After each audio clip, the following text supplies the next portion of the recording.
আজকে আমরা কথা বলবো কবর আযাব সম্পর্কে।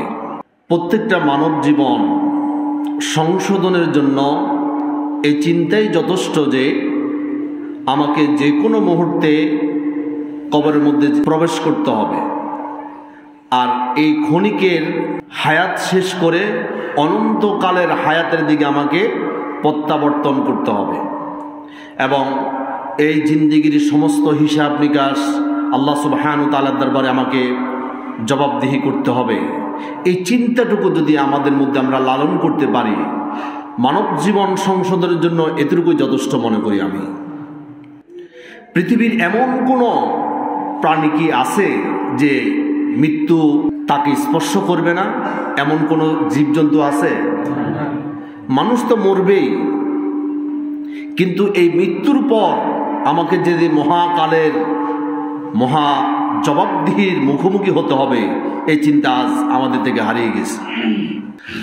আল্লাহ রাব্বুল আলামিন কোরআন মাজিদের 3 নম্বর সূরা আল ইমরানের 185 নম্বর আয়াতে বলছেন, কুল্লু নাফসিন যায়িকাতুল মাউত ওয়া ইন্নামা তুওয়াফাউনা উজুরাকুম ইয়াওমাল কিয়ামাহ فمن زحزح عن النار وأدخل الجنة فقد فاز وما الحياة الدنيا إلا متاع الغرور। আল্লাহ রাব্বুল আলামিন বলছেন, কুল্লু নাফসিন যায়িকাতুল মাউত, প্রত্যেকটা প্রাণীকে মৃত্যুর স্বাদ আস্বাদন করতে হবে। ওয়া ইন্নামা তুওয়াফাউনা উজুরাকুম ইয়াওমাল কিয়ামাহ, কিয়ামতের দিন প্রত্যেকের প্রাপ্য সঠিকভাবে বুঝিয়ে দেওয়া হবে। ফামান যুহজিয়া আনিন নার, এই প্রাপ্য বুঝিয়ে পাওয়ার পর যে জাহান্নাম থেকে মুক্তি পেয়ে যাবে, ওয়া উদখিলাল জান্নাতা, এবং জান্নাতের মধ্যে প্রবেশ করতে পারবে, ফাকাদ ফাজ, আল্লাহ রাব্বুল আলামিন গ্যারান্টি দিচ্ছে সে হচ্ছে সফল কাম। সুবহানাল্লাহ। সফলতা মানে কি? আপনি আপনার লক্ষ্য পৌঁছতে পারাইতে হচ্ছে সফলতা। আমাদের সকলের লক্ষ্য কি? জান্নাত। আল্লাহ রাব্বুল আলামিন অন্যত্র বলছেন, ফারিকু ফিল জান্নাতি ওয়া ফারিকু ফিস সাঈদ। দুইটা ডেস্টিনেশন, একটা হচ্ছে জান্নাত আর একটা হচ্ছে জাহান্নাম। মাঝখানে কোনো আর স্টেশন নাই। আপনি যদি জান্নাত কোনোভাবে মিস করেন, আপনাকে জাহান্নামে চলে যেতে হবে। এই জন্য আমাদেরকে আল্লাহ সুবহানাহু ওয়া তাআলা বলছেন, যে ব্যক্তি হিসাব নিকাশের পর জাহান্নাম থেকে মুক্তি পেল, জান্নাতের মতো মহা নিয়ামত সে অর্জন করতে পারল, ফাকাদ ফাজ, সে সফল। ওয়ামাল হায়াতুদ দুনিয়া ইল্লা মাতাউল গুরুর, আর এই দুনিয়ার হায়াতটা হচ্ছে একটা চলনাময়, একটা চাকচিক্যতা, একটা ধোঁকা। এই ধোঁকার ভিতরে পড়ে না থেকে আখিরাতের চিন্তা লালন করে পরকালীন জবাবদিহিমূলক জীবনযাত্রার অনুভূতি যদি আমরা লালন করতে পারি, এই অনুভূতি নিয়ে যদি আমরা জীবনযাপন করতে পারি, আশা করা যায় আমরা আল্লাহর জান্নাত পর্যন্ত পৌঁছতে পারবো। আল্লাহ তাআলা আমাদেরকে তৌফিক দান করুক, আমরা বলি আমিন। নবী করিম সাল্লাল্লাহু আলাইহি সাল্লাম বলছেন, তোমরা বেশি বেশি করে মৃত্যুকে স্মরণ করো। আর মৃত্যুটা এমন একটা জিনিস, তোমাদের সকল স্বাদগুলো নষ্ট করে দেয় আর সকল স্বপ্নগুলো ধ্বংস করে দেয়। জামিউত তিরমিজির হাদিস নাম্বার 2307, عن أبي هريرة رضي الله تعالى عنه قال قال رسول الله صلى الله عليه وسلم أكثروا ذكر هادم اللذات, তোমরা বেশি বেশি করে ওইটা স্মরণ করো যা তোমাদের স্বাদ নষ্ট করে দিবে, তোমাদের স্বপ্ন ধ্বংস করে দিবে।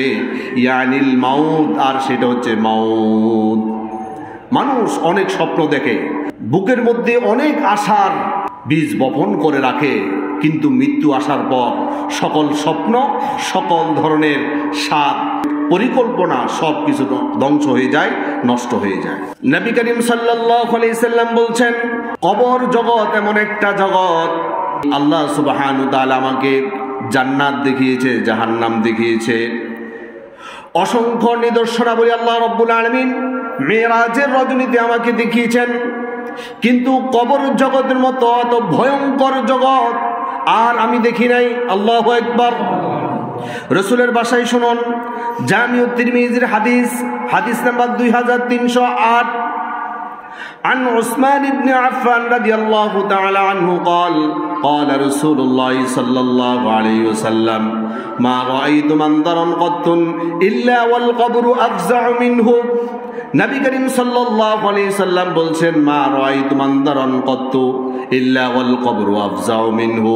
আমি আল্লাহ রাব্বুল আলামিনের পক্ষ থেকে যত নিদর্শনাবলী অবলোকন করেছি, যত নিদর্শনাবলী আমি দেখেছি, ইল্লা ওয়াল কবরু আফজাউ মিনহু, কবর আযাবের চাইতে এত ভয়ঙ্কর দৃশ্য আমি আর দেখি নাই। আল্লাহু আকবার। রাসূল পাক সাল্লাল্লাহু আলাইহি সাল্লাম জাহান্নাম দেখছেন কিনা? রাসূল পাক সাল্লাল্লাহু আলাইহি সাল্লাম কবর আযাবও দেখছেন। এখন দুইটা দেখার পর রাসূলুল্লাহ এবার সাক্ষী দিচ্ছে, মা রাআইতু মানদারান কত্তুন, আমি এমন ভয়ঙ্কর আর কোন দৃশ্য দেখি নাই, ইল্লা ওয়াল কবরু আফজাউ মিনহু, কবর আযাবের চাইতে এত ভয়ঙ্কর জিনিস। সুবহানাল্লাহ। মানুষের চলাফেরা, মানুষের উঠা বসা, মানুষের লেনদেন, এই সব কিছু দেখে আমি মাঝে মধ্যে আল্লাহর কাছে দোয়া করতে ইচ্ছা করে, আল্লাহ আমার উম্মতদেরকে অন্তত একটাবার কবর আযাব দেখানো লাগবে না, শুধু কবর আযাবের যেই ভয়ঙ্কর দৃশ্য, এই দৃশ্য যখন বাস্তবায়ন হয় আর বান্দা এই কবর আযাবের ভিতরে থেকে যে চিৎকার দেয়, এই চিৎকারটা অন্তত আমার উম্মতের কানের মধ্যে জীবনে একবার হলেও তুমি শুনিয়ে দাও। এটা আমি আল্লাহর কাছে দোয়া করতে চাই, কিন্তু আমি এই দোয়াটা করি না। কারণ আমি যদি এই দোয়াটা আল্লাহর কাছে করি, আল্লাহ এটা কবুল করে ফেলবে। আর কবুল হয়ে যাওয়ার পর কোন বান্দার কানের মধ্যে যদি কবর আযাবটা একবার শোনা যায়, ওই আল্লাহর বান্দা তার প্রিয়জন, আপনজন, তার মা বাবা, তার বন্ধু বান্ধবকে ওই কবরের মধ্যে আর রাখতে চাইবে না। রাসূলের হাদিস থেকে শুনুন, সুনানে নাসাইর হাদিস নাম্বার 2058, عن أنس رضي الله تعالى عنه قال قال رسول الله صلى الله عليه وسلم لولا ألا تدافنوا لدعوت الله أن يسمعكم من عذاب القبر। নবী করিম সাল্লাল্লাহু আলাইহি সাল্লাম বলছেন, লাউলা আল্লা তাদাফানু লাদাউতুল্লাহ আন ইউসমিআকুম মিন আযাবিল কবর। আমি কবর আযাবটা আমার উম্মতের জন্য একবার হলেও আল্লাহ তাআলা যাতে করে তাদের কানের মধ্যে শোনায়, এই দোয়াটা আমি করতে চাই, আবার করি না।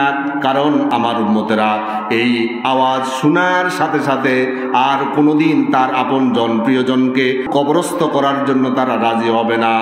এই ভয়ে আমি আল্লাহর কাছে এই দোয়া করি না। আল্লাহু আকবার।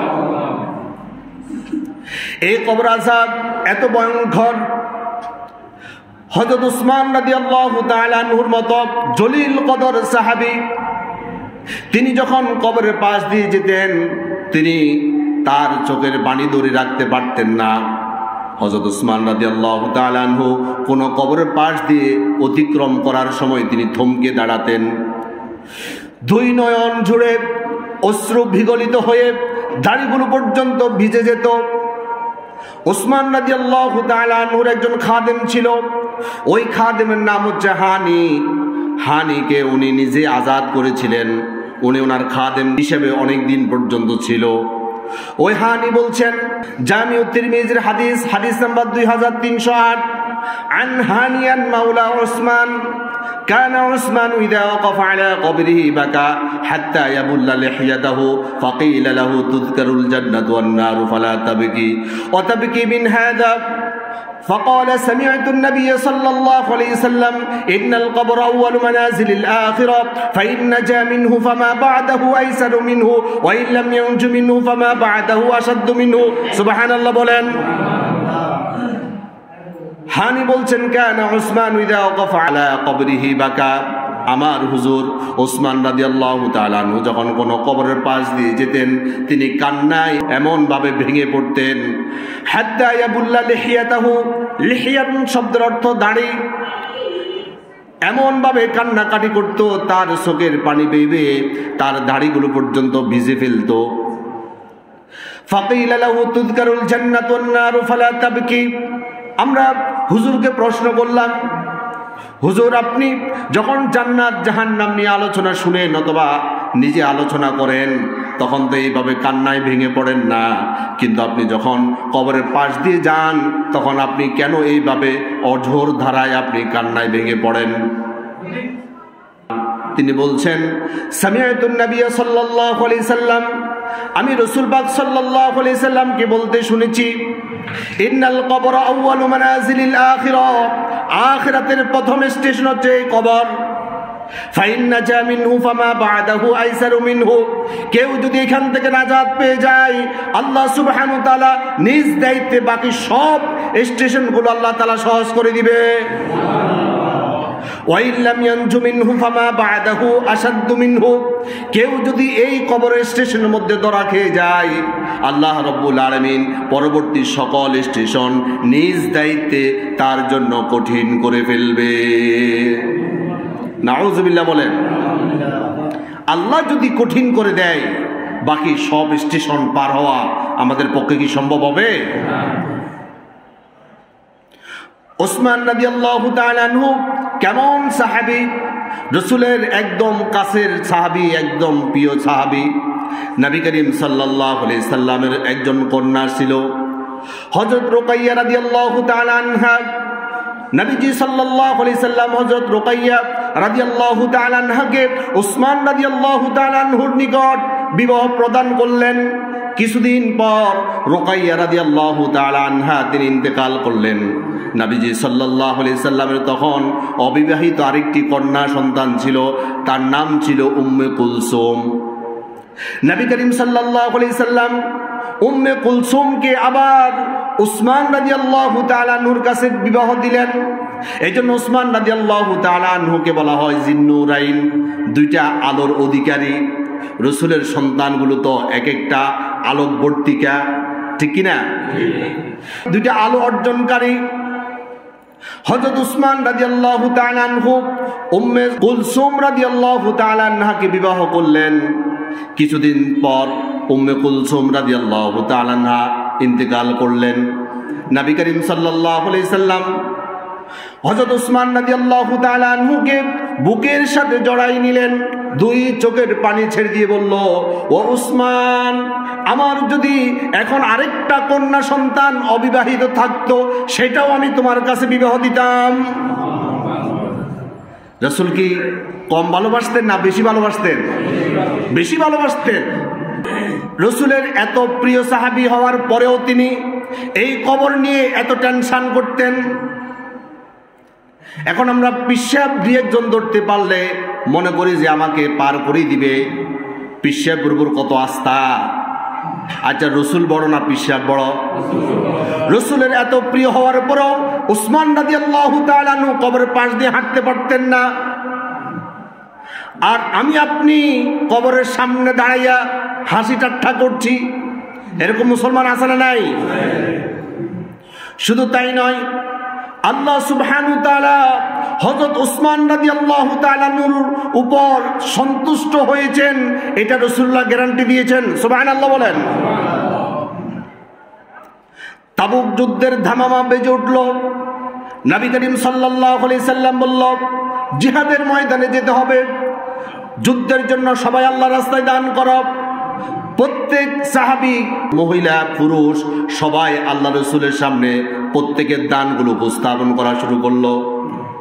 হযরত উসমান রাদিয়াল্লাহু তাআলা আনহু এত বেশি সেদিন দান করলো, রাসূলুল্লাহ খুশি হয়ে গেল। হযরত উসমান রাদিয়াল্লাহু তাআলা আনহু নিজে একাই 19.5 কেজি রূপা দান করলো, 8 কেজি স্বর্ণ দান করলো, 1000 ঘোড়া দান করলো, কয়েকশো ওট দান করলো। নবী করিম সাল্লাল্লাহু আলাইহি সাল্লাম উসমান রাদিয়াল্লাহু তাআলা আনহুর দান দেখে তিনি খুব খুশি হয়ে গেলেন। নবীজি সাল্লাল্লাহু আলাইহি সাল্লামের সামনে স্বর্ণ এবং রৌপ্যের ফুলদাটা রাখা হলো। নবী করিম সাল্লাল্লাহু আলাইহি সাল্লাম স্বর্ণ এবং রৌপ্যের ফুলদাটা খুলে দুই হাত দুই পোটলার মধ্যে রাখলো। রাসূল পাক সাল্লাল্লাহু আলাইহি সাল্লাম এই ধানগুলো, এই স্বর্ণ রৌপ্যগুলো এইভাবে নাড়াছাড়া করতে করতে বলল, ও আমার সাহাবীরা, তোমরা জানো নাকি একটু আগে জিবরাইল এসে আমাকে বলল আজকে উসমানের দানের উপর আল্লাহ সুবহানাহু ওয়া তাআলা এত বেশি খুশি হয়েছে, আল্লাহ তাআলা বলেছেন এই উসমানের উপর আর কোনোদিন আল্লাহ তাআলা রাগ করবেন না। আল্লাহর সন্তুষ্টি গ্যারান্টি পাওয়ার পরেও উসমান রাদিয়াল্লাহু তাআলা আনহু কবরের পাশ দিয়ে হাঁটতে পারতেন না। আমার আপনার খবর কি? উসমান রাদিয়াল্লাহু তাআলা আনহু আল্লাহর সন্তুষ্টি পেয়েছেন, রাসূলুল্লাহর ভালোবাসা পেয়েছেন। রাসূল পাক সাল্লাল্লাহু আলাইহি সাল্লাম গ্যারান্টি দিয়ে বলেছেন আমার উসমান নিশ্চিত জান্নাতি। জামিউত তিরমিজির হাদিস নাম্বার 3747 عن عبد الرحمن بن عوف رضي الله تعالى عنه قال رسول الله صلى الله عليه وسلم قال أبو بكر في الجنة وعمر في الجنة وعثمان في الجنة وعلي في الجنة وطلحة في الجنة وزبير في الجنة وعبد الرحمن بن عوف في الجنة وسعد بن أبي وقاص في الجنة وسعيد بن زيد في الجنة وأبو عبيدة بن الجراح في الجنة سبحان الله বলেন। নবী করিম সাল্লাল্লাহু আলাইহি সাল্লাম এই হাদিসের মধ্যে 10 জন সাহাবীর নাম ধরে ধরে বললেন এরা প্রত্যেকে আল্লাহর জান্নাত দুনিয়াতে থাকা অবস্থায় আল্লাহ রাব্বুল আলামিন তাদেরকে বাজেট দিয়ে দিয়েছেন। আবু বকর জান্নাতি, ওমর জান্নাতি, ওসমান জান্নাতি। উসমান রাদিয়াল্লাহু তাআলা আনহুর ব্যাপারে রাসূলুল্লাহ গ্যারান্টি দিচ্ছেন আল্লাহ সুবহানাহু ওয়া তাআলা তাকে জান্নাত দিবেন, এটা দুনিয়াতে থাকা অবস্থায় আল্লাহ তাআলা সিদ্ধান্ত নিয়ে নিয়েছেন। জান্নাতের সুসংবাদ পাওয়ার পরেও উসমান রাদিয়াল্লাহু তাআলা আনহু তিনি কবর পাশ দিয়ে হাঁটতে পারতেন না। আর আমরা জান্নাতের কোনো খবর তো নাই, আল্লাহ কি আমার উপর সন্তুষ্ট আছে না নাই এটারও কোনো খবর নাই। রাসূল পাক সাল্লাল্লাহু আলাইহি সাল্লামের সুন্নাহ পালন করে রাসূলুল্লাহর ভালোবাসা অর্জন করেছি এটারও কোনো গ্যারান্টি নাই। এত অনিশ্চিত অবস্থায় আমরা জীবন যাপন করতেছি, এরপরেও কবরে কোনো চিন্তা নাই। নবী করিম সাল্লাল্লাহু আলাইহি সাল্লামের আরেকজন প্রিয় সাহাবী, উনাকে বলা হয় মুস্তাজাবুদ দাওয়া। ওই রাসূলের আনসার সাহাবী, তার নাম ছিল সাদ ইবনে মুআজ রাদিয়াল্লাহু তাআলা আনহু। সাদ ইবনে মুআজ রাদিয়াল্লাহু তাআলা আনহু মুস্তাজাবুদ দাওয়া ছিল, অর্থাৎ তিনি আল্লাহর কাছে যখন কোনো দোয়া করতেন সাথে সাথে কবুল হয়ে যেত। রাসূলের প্রিয় সাহাবী, আনসার সাহাবী, উনি যখন ইন্তিকাল করলেন, ওনার ইন্তিকালের সাথে সাথে আল্লাহর আরশ আজিম পর্যন্ত কেঁপে উঠেছে। আল্লাহু আকবার। জলিল কদর সাহাবী, রাসূলুল্লাহর প্রিয় সাহাবী, মুস্তাজাবুদ দাওয়া, তিনি দোয়া কবুল করার সাথে সাথে আল্লাহর দরবারে কবুল হয়ে যেত। তিনি যখন ইন্তিকাল করলেন আল্লাহর আরশ আজিম পর্যন্ত কেঁপে উঠেছে।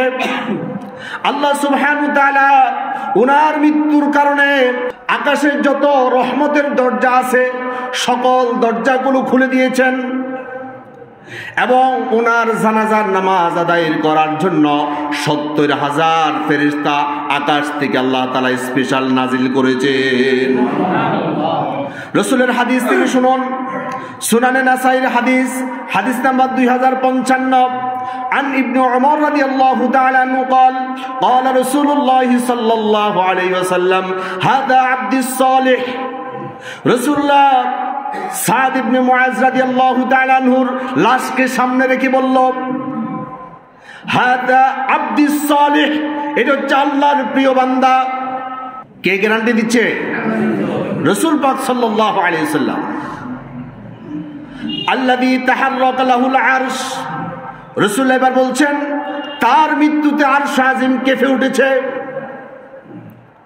অফুতিহাত লাহু আবওয়াবুস সামা, আকাশে যত রহমতের দরজা আছে সকল রহমতের দরজাগুলো আল্লাহ রব্বুল আলামিন সাদের মৃত্যুর কারণে রব্বুল আলামিন ওপেন করে দিয়েছেন। জানাজার নামাজ পড়ে রাসূলুল্লাহ সাক্ষী দিচ্ছেন ওয়াশাহিদাহু ৭০ আলফাম মিনাল মালাইকা, আকাশ থেকে আল্লাহ রব্বুল আলামিন ৭০,০০০ ফেরেশতা তার জানাজার নামাজে উপস্থিত করেছেন। সুবহানাল্লাহ। ও সাদ ইবনে মুআজ রাদিয়াল্লাহু তাআলা আনহুর কবরের মধ্যে কি ঘটনা ঘটেছে রাসূলুল্লাহ বলছেন। রাসূলুল্লাহর সাথে ছিল হযরত জাবের রাদিয়াল্লাহু তাআলা আনহু। হযরত জাবের রাদিয়াল্লাহু তাআলা আনহুর হাদিসটা শুনি আমরা। মিশকাতুল মাসাবির হাদিস নাম্বার 135। عن جابر رضي الله تعالى عنه قال خرجنا مع رسول الله صلى الله عليه وسلم إلى سعد بن معاذ حين توفي। জাবের রাদিয়াল্লাহু তাআলা আনহু তিনি বলছেন খরজনা মা রাসূলিল্লাহি সাল্লাল্লাহু আলাইহি ওয়াসাল্লাম, রাসূলের সামনে আমরা বের হলাম, রাসূলের সাথে আমরা একসাথে ইলা সাদ ইবনে মুআজ হিনা তুওয়াফিয়া, সাদ ইবনে মুআজ রাদিয়াল্লাহু তাআলা আনহুর জানাজার নামাজের জন্য আমরা রাসূলের সাথে একসাথে বের হলাম। ফালাম্মা সাল্লা আলাইহি রাসূলুল্লাহ সাল্লাল্লাহু আলাইহি ওয়াসাল্লাম, রাসূল পাক সাল্লাল্লাহু আলাইহি ওয়াসাল্লাম সাদ ইবনে মুআজ রাদিয়াল্লাহু তাআলা আনহুর জানাজার নামাজের ইমামতি করলো। ফালাম্মা সাল্লা আলাইহি রাসূলুল্লাহ সাল্লাল্লাহু আলাইহি ওয়াসাল্লাম, রাসূলের সাথে আমরা জানাজার নামাজ আদায় করলাম। ওয়া উদিয়া ফি কবরিহি, কবরের মধ্যে হযরত সাদ ইবনে মুআজ রাদিয়াল্লাহু তাআলা আনহুকে রাখা হলো। ওয়াসুবিয়া আলাইহি, মাটিগুলো সমান করে দেওয়া হলো। সাব্বাহা রাসূলুল্লাহ সাল্লাল্লাহু আলাইহি ওয়াসাল্লাম ফাসাব্বাহনা তাফিলা থুম্মা কাব্বারা ফাকাব্বারনা।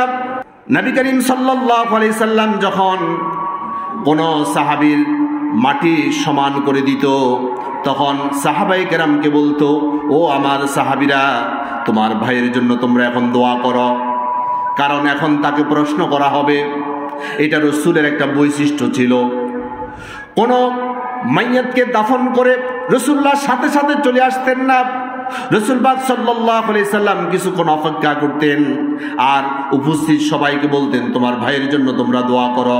আসুন রাসূলের হাদিস থেকে শুনি। সুনানে আবু দাউদ শরীফের হাদিস নাম্বার 3221। عن عثمان بن عفان رضي الله تعالى عنه قال كان النبي صلى الله عليه وسلم إذا فرغ من دفن الميت وقف عليه فقال استغفروا لأخيكم وسألوا له التثبيت فإنه الآن يسأل। ওসমান ইবনে আফফান রাদিয়াল্লাহু তাআলা আনহু তিনি বলছেন, ইদা ফারাগা, যখন রাসূলুল্লাহ ফারেগ হতেন, মিন দাফনিল মাইয়িতি, মাইয়িতকে দাফন করার পর, ওয়াকাফ আলাইহি, তিনি একটু অপেক্ষা করতেন, ফাকাল, এবং তিনি উপস্থিত সবাইকে বলতেন, ইস্তাগফিরু লিআখিকুম, তোমাদের ভাইয়ের জন্য তোমরা এখন দোয়া করো। ওয়াসালু লাহু তাসবিতা, যাতে করে সে ঈমানের উপর দৃঢ় থাকতে পারে। ঈমানের উপর দৃঢ় থাকার জন্য তোমরা তার ব্যাপারে আল্লাহর কাছে দোয়া করো। এখন মাইয়াতকে যখন কবরস্থ করা হয় তখন উপস্থিত সবাই গল্প গুজবে ব্যস্ত। এরকম আমাদের হয় কি হয় না? আপনি যেমন অন্যের বেলায় গল্পের মধ্যে ব্যস্ত, আপনাকে যেদিন কবরে রাখা হবে সেদিন আপনার জন্য কেউ দোয়া করবে না, সবাই সেদিন গল্প নিয়ে ব্যস্ত থাকবে। 14 নম্বর সূরা ইব্রাহিমের 27 নম্বর আয়াত আল্লাহ রাব্বুল আলামিন বলছেন, ইউসাব্বিতুল্লাহুল্লাযীনা আমানু বিল কওলিস সাবিতি ফিল হায়াতিদ দুনিয়া ওয়া ফিল আখিরা। যারা নাকি ঈমান উপর দৃঢ়তার সাথে জীবন যাপন করবে, ঈমান উপর ইস্তেকামত থেকে দিনকে আঁকড়ে ধরবে, দিনের উপর নিজেদেরকে ইস্তেকামত রাখবে, কোন ধরনের অন্যায় অনাচারে নিজেকে লিপ্ত করবে না, এই ধরনের মানুষগুলো দুনিয়াতে যেভাবে আল্লাহ রাব্বুল আলামিনের ইচ্ছায় তারা ঈমানের উপর দৃঢ়তার সাথে থেকেছিল, ফিদ দুনিয়া ওয়াল আখিরা, আল্লাহ সুবহানাহু ওয়া তাআলা আখিরাতেও তাদেরকে ঈমানের উপর দৃঢ়তার সাথে রাখবে। সুবহানাল্লাহ। আল্লাহ তাআলা সেই কাতারে আমাদেরকে শামিল করে নিন, আমরা বলি আমিন।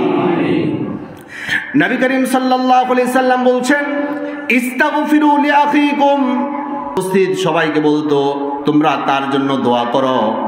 ওয়াসআলু লাহু তাসবীত, যাতে করে ঈমান উপর সে দৃঢ় থাকতে পারে। ফাইন্নাহু আলআনা ইউসআলু, এখনই তাকে প্রশ্ন করা হবে। এখন তাকে প্রশ্ন করা হবে, ঈমানের উপর দৃঢ় থাকার জন্য তোমরা দোয়া করো। এটা সকল মাইয়িতের ব্যাপারে রাসূল পাক সাল্লাল্লাহু আলাইহি ওয়াসাল্লাম এইভাবে করতেন। কিন্তু সাদ ইবনে মুআজ রাদিয়াল্লাহু তাআলা আনহুর ব্যাপারে রাসূল পাক সাল্লাল্লাহু আলাইহি ওয়াসাল্লাম এইভাবে করলেন না। আসুবি আলাইহি, জাবের রাদিয়াল্লাহু তাআলা আনহু তিনি বলছেন, যখন কবরের মাটিগুলো সমান করে দেওয়া হলো, সাব্বাহা রাসূলুল্লাহ সাল্লাল্লাহু আলাইহি সাল্লাম, রাসূলুল্লাহ হঠাৎ করে সুবহানাল্লাহ সুবহানাল্লাহ বলে চিৎকার দিতে লাগলেন। ফাসাব্বাহনা তাওয়িলা, দীর্ঘক্ষণ রাসূলুল্লাহ সুবহানাল্লাহ সুবহানাল্লাহ বলে চিৎকার দিতে লাগলো। সুম্মা কাব্বারা ফাকাব্বারনা, জাবের রাদিয়াল্লাহু তাআলা আনহু তিনি বলছেন, রাসূলুল্লাহ সুবহানাল্লাহ সুবহানাল্লাহ শব্দ থামাই না, আমরা রাসূলের সাথে সুবহানাল্লাহ সুবহানাল্লাহ বলে আমরাও চিৎকার করতে লাগলাম। রাসূলুল্লাহ থামাই না, আমরাও থামাই না। এইভাবে অনেকক্ষণ পর্যন্ত রাসূলুল্লাহ এই তাসবিহ পড়তে লাগলো। সুম্মা কাব্বারা ফাকাব্বারনা, কিছুক্ষণ পর দেখলাম রাসূলুল্লাহ এই শব্দ পরিবর্তন করে এবার বলতে লাগলো আল্লাহু আকবার, আল্লাহু আকবার, আল্লাহু আকবার, এইভাবে চিৎকার করতে লাগলো। আমরা রাসূলের সাথে এইভাবে আল্লাহু আকবার, আল্লাহু আকবার বলে চিৎকার করতে লাগলাম। রাসূলুল্লাহর দুই চোখ বেয়ে বেয়ে পানি ঝরছে, আর রাসূলুল্লাহ এইভাবে চিৎকার করতে লাগলো। নবী করিম সাল্লাল্লাহু আলাইহি সাল্লামকে পরবর্তী সময় আমরা জিজ্ঞেস করলাম, ফাকিলা ইয়া রাসূলুল্লাহ সাল্লাল্লাহু আলাইহি সাল্লাম লিমা সাব্বাহতা থুম্মা কাব্বারতা, ক্বালা লাকাদ তাদায়াকা হাযাল আবদি সালিহ কবরহু হাত্তা ফাররাজাহু আল্লাহু আনহু। বলেন সুবহানাল্লাহ। নবী করিম সাল্লাল্লাহু আলাইহি সাল্লাম বলছেন, আমার প্রিয় সাহাবী সাদ ইবনে মুআজ রাদিয়াল্লাহু তাআলা আনহুকে যখন কবরের মাটিগুলো সমান করে দেওয়া হলো, কবরের মাটিগুলো দুই দিক থেকে চাপা দেওয়ার জন্য সংকুচিত হওয়া শুরু করলো। আমার সামনে আমার প্রিয় সাহাবীকে এইভাবে চাপা দিবে, এটা আমি সহ্য করতে পারি না। রাসূলুল্লাহ আরেক হাদিসের মধ্যে বলছেন, ওয়ায়ুদাইয়িকু আলাইহি কবরহু হাত্তা তাখতালিফা ফীহি আদলাউহু, যখন কবরের মাটি দুই দিক থেকে কাউকে চাপা দেয়, দুই দিকের পাজর হাড্ডিটা চূর্ণ বিচূর্ণ হয়ে একাকার হয়ে যায়। যখন দুই দিক থেকে মাটিগুলো এইভাবে সংকুচিত হওয়া শুরু করলো, আমি রাসূল এটা আর সহ্য করতে পারছিলাম না। আমি সুবহানাল্লাহ সুবহানাল্লাহ বলে চিৎকার করতে লাগলাম। এরপরেও কবরের মাটি থামছে না। এবার আমি আল্লাহু আকবার বলে যখন চিৎকার শুরু করলাম, হাত্তা ফাররাজাহু আল্লাহু আনহু, আল্লাহ নিজে আরশ আজিম থেকে মাটিকে অর্ডার করলো, ও মাটি তুই থেমে যা। এরপর মাটি থেমে গেল। আল্লাহু আকবার। সাদ ইবনে মুআজ রাদিয়াল্লাহু তাআলা আনহু এত রাসূলের প্রিয় সাহাবী ছিল, আল্লাহ সুবহানাহু ওয়া তাআলার সন্তুষ্ট অর্জন করেছিল। আল্লাহ সুবহানাহু ওয়া তাআলার আরশ আজিম তার মৃত্যুতে কেঁপে উঠেছিল। আল্লাহ সুবহানাহু ওয়া তাআলা তার মৃত্যুতে সকল রহমতের দরজাগুলো আসমানের মধ্যে খুলে দিল। তার জানাজা নামাজের জন্য ৭০,০০০ ফেরেশতা রব্বুল আলামিন নাজিল করে দিল। আমার প্রিয় নবীজি সাল্লাল্লাহু আলাইহি সাল্লাম নিজে ইমামতি করলো, নিজে তার লাশটা কবরের মধ্যে রাখলো। রাসূলুল্লাহ নিজে দাঁড়িয়ে তাকে কবরস্থ করলো। রাসূলুল্লাহ নিজে তার জন্য দোয়া করলো। এরপরেও সাদ ইবনে মুআজের সাথে যদি কবরে আচরণ করে, আমার আপনার খবর কি?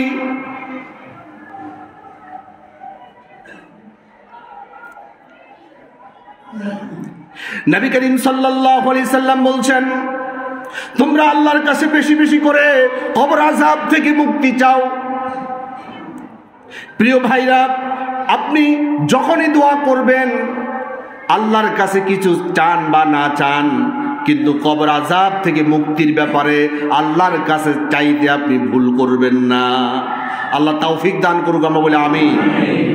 রাসূলের হাদিস থেকে শুনুন, সুনান আবু দাউদ শরীফের হাদিস, হাদিস নাম্বার 4753, عن براء بن عازب رضي الله تعالى عنه قال قال رسول الله صلى الله عليه وسلم استعيذوا بالله من عذاب القبر। আল্লাহর কাছে কবর আযাব থেকে তোমরা বেশি বেশি করে পানা চাও, বেশি বেশি করে কবর আযাব থেকে মুক্তি চাও।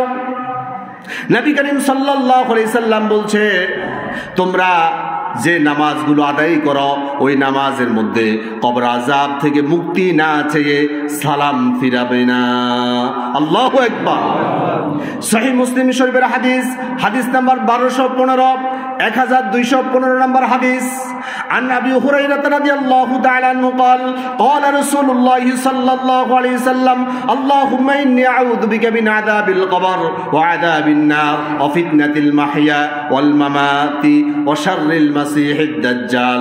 নবী করিম সাল্লাল্লাহু আলাইহি সাল্লাম বলছেন, নামাজের শেষে দোয়া মাসুরার সময় আগে অথবা পরে তোমরা এই দোয়াটা না পড়ে সালাম ফিরাবে না। রাসূলুল্লাহ প্রথম দোয়া করছেন কবর আযাব থেকে মুক্তি। আল্লাহুম্মা ইন্নী আউযু বিকা মিন আযাবিল কবর, আল্লাহ এই কবর আযাব থেকে তুমি আমাকে মুক্তি দাও। রাসূলুল্লাহ এমন একটা নামাজও পড়েন নাই, ফরজ, ওয়াজিব, নফল, সুন্নাহ যত নামাজ পড়তেন রাসূলুল্লাহ তিনি নিজে দোয়াটা পড়তেন এবং উম্মতকে বলতেন, ও আমার উম্মতেরা এই চারটা বিষয় থেকে আল্লাহর কাছে ফানা না চেয়ে তোমরা সালাম ফিরাবে না। সুবহানাল্লাহ। রাসূলুল্লাহ বলছেন, কেউ যদি এই কবর আযাব, এই কবরের মধ্যে যদি সে প্রশ্নের জবাব দিতে না পারে, আমল যদি সুন্দর করে না আসতে পারে, আল্লাহ রাসূল সাল্লাল্লাহু আলাইহি সাল্লাম একই হাদিসের মধ্যে বলছেন, ফাবশিরুহু মিনান নার ওয়ালবিসুহু মিনান নার ওয়াফতাহু লাহু বাবান ইলান নার। নবী করিম সাল্লাল্লাহু আলাইহি সাল্লাম বলছেন, ফাবশিরুহু মিনান নার, আল্লাহ সুবহানাহু ওয়া তাআলা ওই বদকার বান্দার জন্য কবরের বিছানাটা আগুনের বিছানা বানিয়ে দিবেন, অর্থাৎ জাহান্নামের আগুন দিয়ে তৈরি করে তার বিছানাটা আগুনের পরিণত করে দিবে। ওয়ালবিসুহু মিনান নার, তার গায়ের মধ্যে একটা জাহান্নামের আগুন দিয়ে তৈরি করা পোশাক পরিধান করে দেওয়া হবে। ওয়াফতাহু লাহু বাবান ইলান নার, জাহান্নামের দরজাগুলো তার কবরের সাথে যোগাযোগ করে দিবে, খুলে দিবে। জাহান্নামের আগুনের পোশাক পরিধান করে দেওয়া হবে, জাহান্নামের আগুন দিয়ে তৈরি করা বিছানা তার জন্য বিছিয়ে দেওয়া হবে, জাহান্নামের দরজাগুলো তার কবরের দিকে খুলে দেওয়া হবে। এটা বোঝার জন্য আরেকটা হাদিস শুনুন, সহিহ মুসলিম শরীফের হাদিস, হাদিস নাম্বার 403। عن ابن عباس رضي الله تعالى عنه قال قال رسول الله صلى الله عليه وسلم أهون أهل النار عذابا أبو طالب وهو منتعل بنعلين يغلي منهما دماغه। নবী করিম সাল্লাল্লাহু আলাইহি সাল্লাম বলছে, আহওয়ানু আহলিন নারি আযাবান আবু তালেব, আবু তালেবের সবচাইতে অল্প শাস্তি হবে। জাহান্নামে যত শাস্তি আছে সবচাইতে ছোট শাস্তি হবে আবু তালেবের। আহওয়ানু আহলিন নারি আযাবান আবু তালেব, আবু তালেবকে আযাবটা একেবারে হালকা করে দেওয়া হবে। আযাবটা কেমন হবে? ওয়া হুয়া মুনতাইলুম বিনালাইনি ইয়াগলি মিনহুমা দিমাগুহু, জাহান্নামের আগুন দিয়ে তৈরি করা এক জোড়া স্যান্ডেল তৈরি করে তার পায়ের মধ্যে পরিধান করে দেওয়া হবে। নবীজি সাল্লাল্লাহু আলাইহি সাল্লাম বলছেন, ওয়া হুয়া মুনতাইলুম বিনালাইনি ইয়াগলি মিনহুমা দিমাগুহু, এমন উত্তাপ দেওয়া হবে তার মাথার মগজগুলো পর্যন্ত টকবক টকবক করে উতরাতে থাকবে। আগুনটা কি পুরা গায়ে না শুধু পায়ে? শুধু পায়ে। একজোড়া স্যান্ডেল দিয়ে পার মধ্যে পরিধান করে দেওয়ার পর মগজ পর্যন্ত উতরাতেছে। নবীজি সাল্লাল্লাহু আলাইহি সাল্লাম বলছে, বদকারের জন্য কবর এমন হয়ে যাবে, ফাবশিরুহু মিনান নার, জাহান্নামের আগুন দিয়ে তৈরি করা একটা বিছানা তার জন্য বিছিয়ে দেওয়া হবে। ওয়ালবিসুহু মিনান নার, মাথা থেকে পা পর্যন্ত পুরোটাই আগুনের তৈরি পোশাক তার গায়ের মধ্যে পরিধান করে দেওয়া হবে। শুধু স্যান্ডেল দিলে মাথার মগজ পর্যন্ত উতরায়, আর পুরো বডির মধ্যে যদি জাহান্নামের পোশাক দেয় অবস্থা কি হবে? এই জন্য রাসূল বলছেন, মা রাআইতু মানজারান কাতুন ইল্লা আল কবর আফজাউ মিনহু, আমি জাহান্নাম দেখেছি কিন্তু এই কবর আযাবের চাইতে এত ভয়ঙ্কর আর আমি আর কিছু দেখি নাই। শুধু তাই নয়, বদকারের কবরের মধ্যে আল্লাহ রাব্বুল আলামিন একটা বধির এবং একটা অন্ধ ফেরেশতাকে প্রবেশ করায়া দিবেন। তার হাতের মধ্যে থাকবে বিশাল এক লোহার হাতুড়ি। রাসূলুল্লাহ বলছেন, ثم يقيد له أعمى أبكم معه مرزبة من حديد لو ضرب بها جبل لصار ترابا বলেন আল্লাহু আকবার।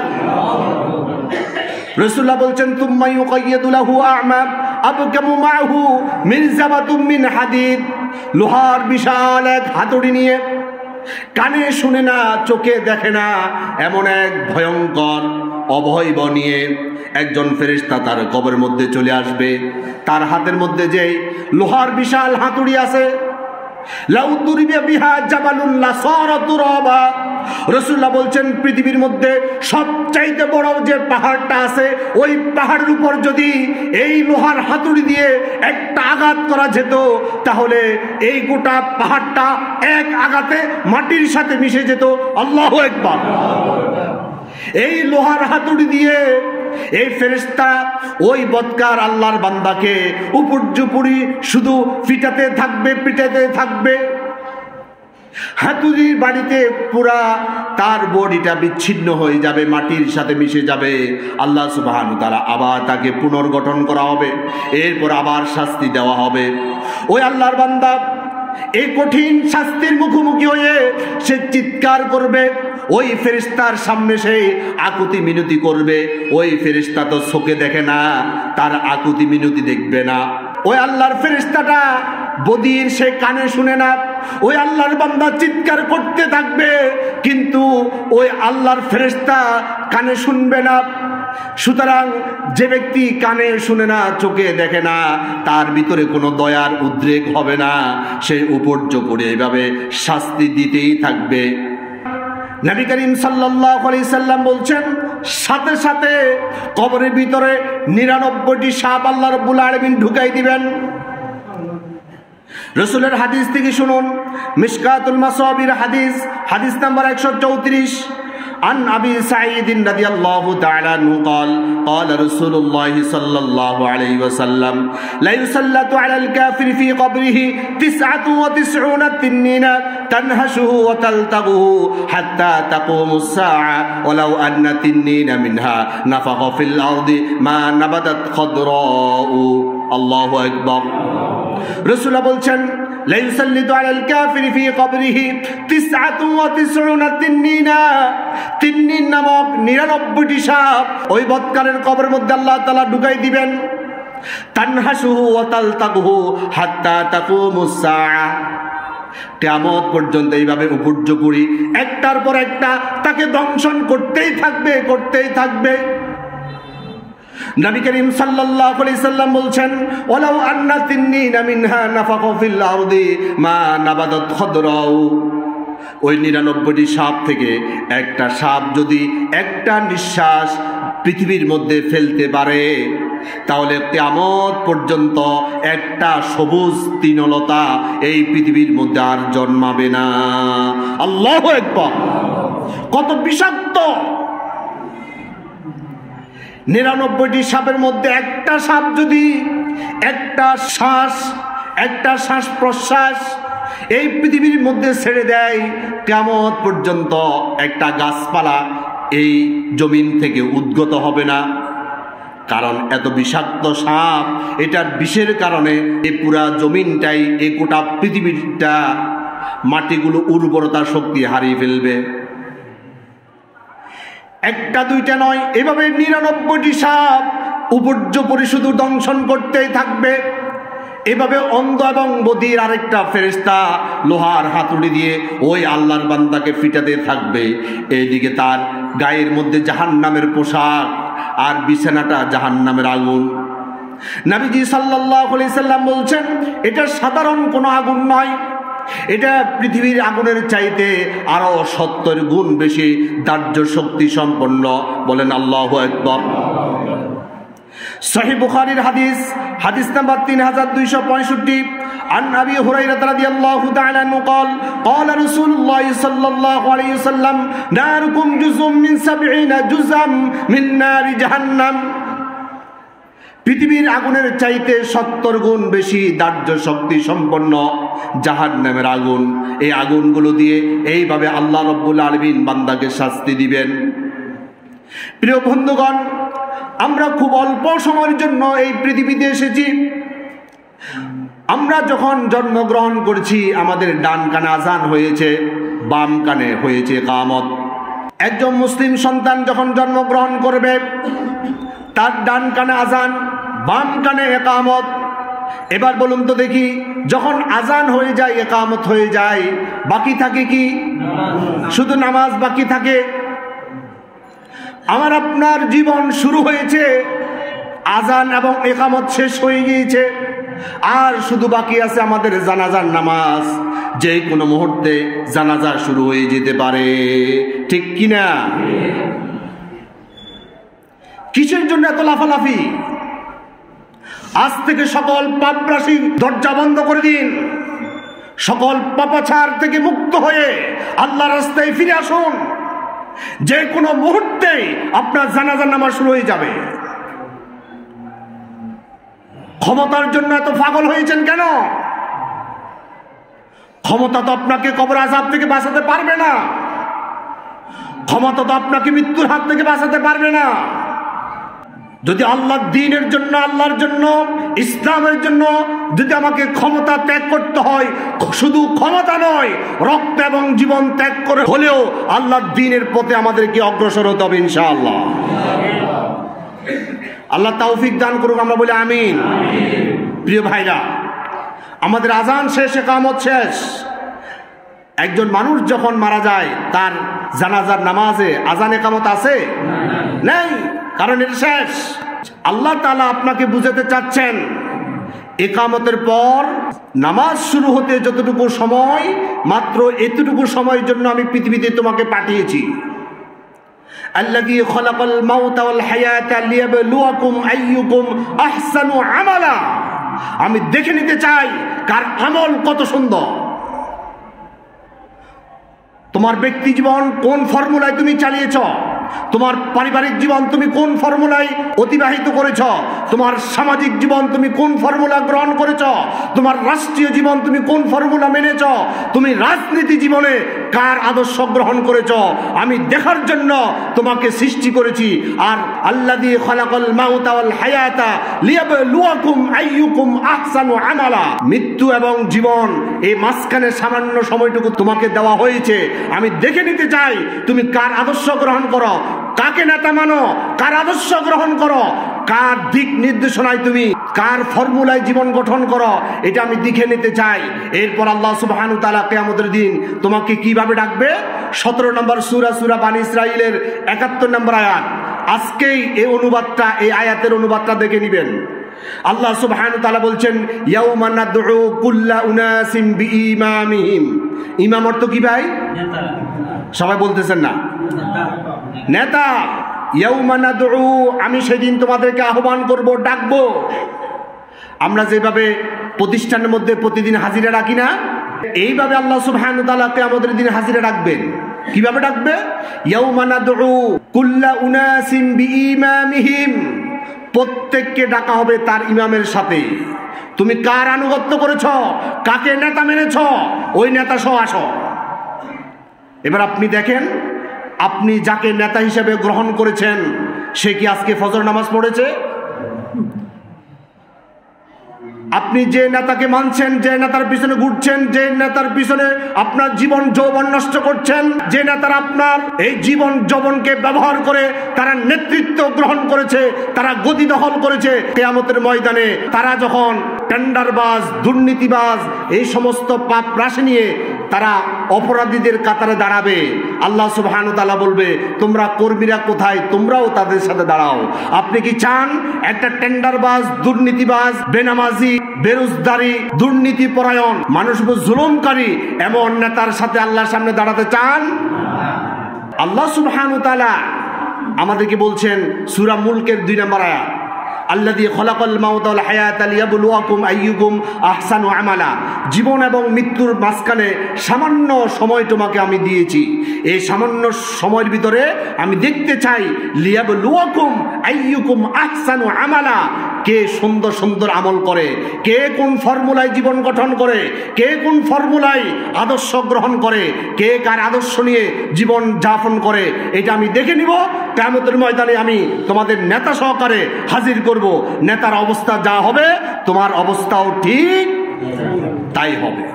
আল্লাহ সুবহানাহু ওয়া তাআলা আমাদের প্রত্যেককে প্রতিটা ক্ষেত্রে পরকালীন জবাবদিহিমূলক জীবনযাত্রার অনুভূতি নিয়ে প্রত্যেকটা কদম রাখার তৌফিক দান করুন। আমরা বলি আমিন। হাদা মা ইনদি ওয়াল ইলমু ইনদাল্লাহ আলাইহি তাওয়াক্কালতু ওয়া ইলাইহি